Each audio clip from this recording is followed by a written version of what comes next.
ஆனால் எஸ்கே துப்பாக்கி வச்சு இப்படி ஒரு சம்பவம் பண்ணுவாருன்னு சொல்லிட்டு எதிர்பார்க்கவே இல்லை மதராசி. நம்ம சிவகார்த்திகேயனுக்கு ஒரு மென்டல் டிஸார்டர் இருக்கு. அவருக்கு லவ்வும் புட்டுக்குச்சு. ஸோ இதுக்கப்புறம் என்னடா பண்ண போறோம்னு சாவ போறாரு. அந்த டைம்ல தான் மெட்ராஸுக்குள்ள இல்லீகலா மேட் பண்ணப்பட்ட கன்னெல்லாம் வருது அப்படின்னு சொல்லிட்டு ஒரு நியூஸ் வருது. பிஜு மேனன் ஒரு ஃபோர்ஸே கிரியேட் பண்ணிட்டு போறாரு. அதையெல்லாம் தாண்டி அந்த இது உள்ள வராங்களா இல்லையா, விதுட் என்ன பண்ண போறாரு, நம்ம எஸ்கே ஒரு ஆர்டினரி மேனா அதை தடுக்கிறாரா இல்லையா அப்படிங்கிறதா இந்த படத்தோட ஒன்லைன். எஸ்கே இதில் ஒரு யூனிக்கான கேரக்டர்ல காமிச்சிருக்காங்க, நல்லா இருந்திருக்குன்னே சொல்லலாம். ஏஆர் முருகதாஸ்க்கு ஒரு பெரிய கம்பேக் ஃபிலிம்னே சொல்லலாம். படத்தோட ஸ்டார்டிங்லேயே ஒரு ஃபைட்டை வச்சு நம்மளை செமையா கிராப் பண்ணி படத்துக்குள்ள எடுத்துட்டாங்க. படத்தோட இன்ட்ரோல் பிளாக் தரமா இருந்தது.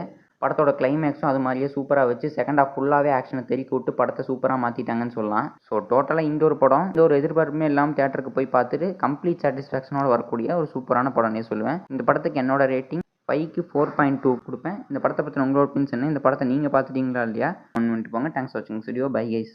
பாக்கி அவன் கையில் இருந்தாலும் வில்லன் நான் தான்டா.